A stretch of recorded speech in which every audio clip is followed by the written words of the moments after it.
Hello there, Big Benedict here. We're playing Castlevania Lords of Shadow, and this is my no upgrade run / no damage guide and walkthrough for the downloadable content. Now, this, I believe it's called Reverie, and then the next one is called Resurrection. They are some pretty challenging parts as an addendum to the campaign, and this is the first fight. It takes place in the castle hall, although it has a different color scheme on it. It's like daylight or daybreak or something now, and Laura's fighting alongside of us here. So, kind of a hectic fight. They put a checkpoint really early on in the fight, and then you're going to have to take care of some skeleton warriors. Now, the skeleton warriors, they have one move that completely undermines the combat system, and that is their dash. Very problematic move, and it makes me not even want to play this game sometimes, just because everything's flowing so perfectly, and then all of a sudden when they get like half of their life gone, they start using the dash move, which comes out of absolutely nowhere.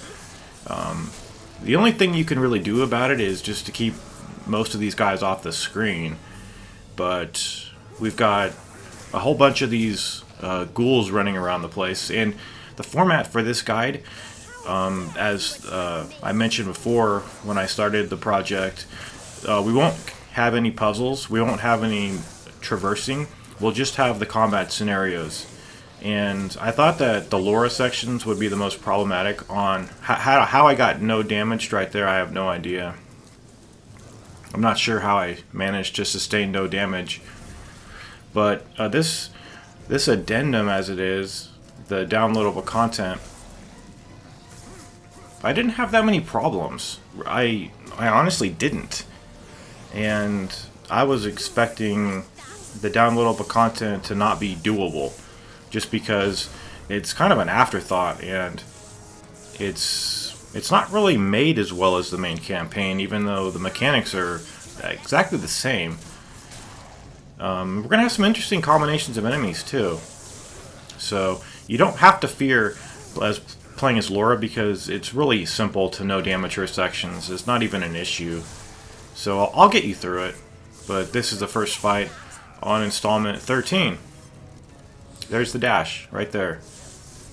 And I'm actually redoing a section on the next chapter where you fight 4 flaming skeletons that they're essentially the same enemy. And I might be using some ultimate magic and items on it. I haven't decided yet. So here are some more skeletons here. The checkpoint's really lousy right here.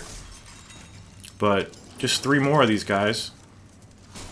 And we'll have a boss fight in the next chapter in 2 phases with a boss called the Forgotten. And he's actually a really fun boss to fight. Caused me a little bit of an issue. The final phase of the second segment caused me some problems, but it was fun. And I really never threw the controller down in anger or got upset too much. Of course, I uttered a lot of profanity because it was kind of taxing at some points, but yeah. So there's the dash. I think it should be taken out of his move list. He should not be able to do the dash.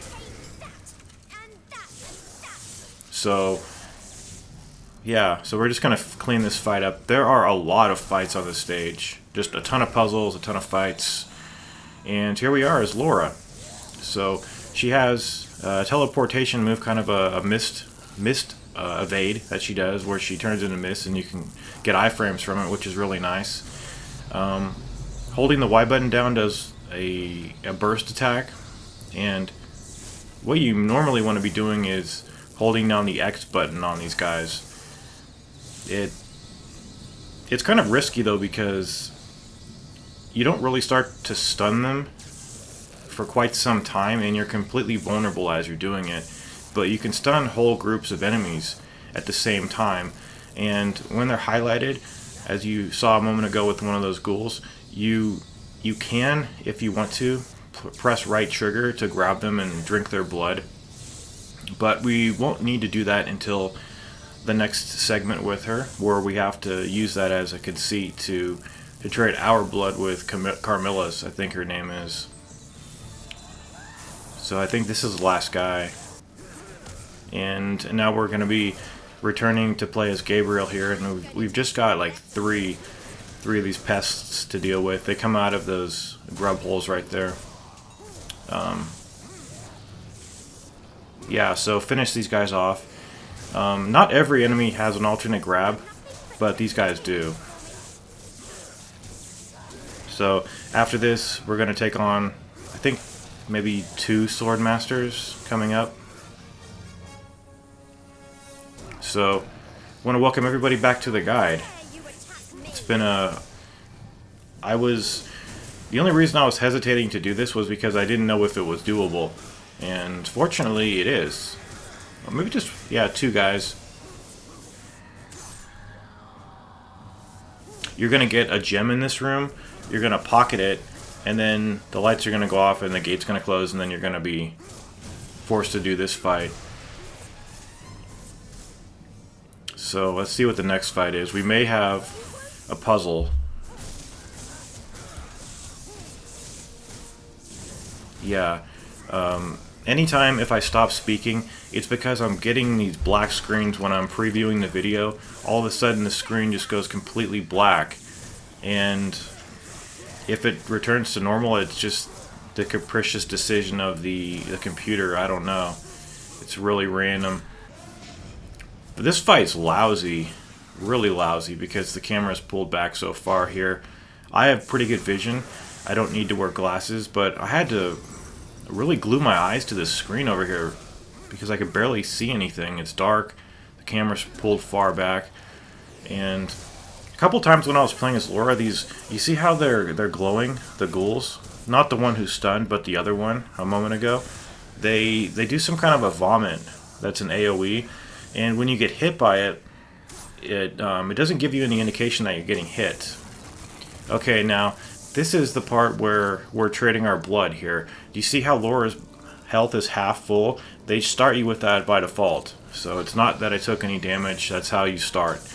And we're going to be stunning these guys, drinking the blood, tapping the button until it turns red. That's your indication to stop pressing it because they will explode and you'll instantly die. But the nice thing about a no damage run like this is that, and it's really cool, you don't have to, worry about how much blood you're draining here. You don't have to make any kind of concessions about not offering blood here. Maybe you want to come back out to the battle and have a little bit more health. But it's not a consideration here because we don't, we're not taking any damage, so it doesn't affect us whatsoever. So the idea here is that you want to be drinking these guys' blood, filling up your own health meter, and then sacrificing your own blood.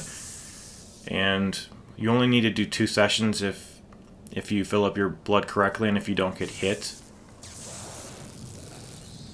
And it's really helpful to have enemy health bars on here so you can see how much, at a glance, how much HP an enemy has left so that you can go up to him and, well, it's not that, it's just to know when when to back off when you're using the attack, because you don't want to kill them outright. You want to get them until they're highlighted, and then you want to grab them. So I think we've got just enough blood to offer up, and I don't know how many squeezes it takes. I think maybe 5. But here we've got a hall full of Reapers. They kill you in 1 hit, and Laura's going to help out a little bit. This might be the last fight. Is this the last fight? Can't see. Yeah, it is. Take care.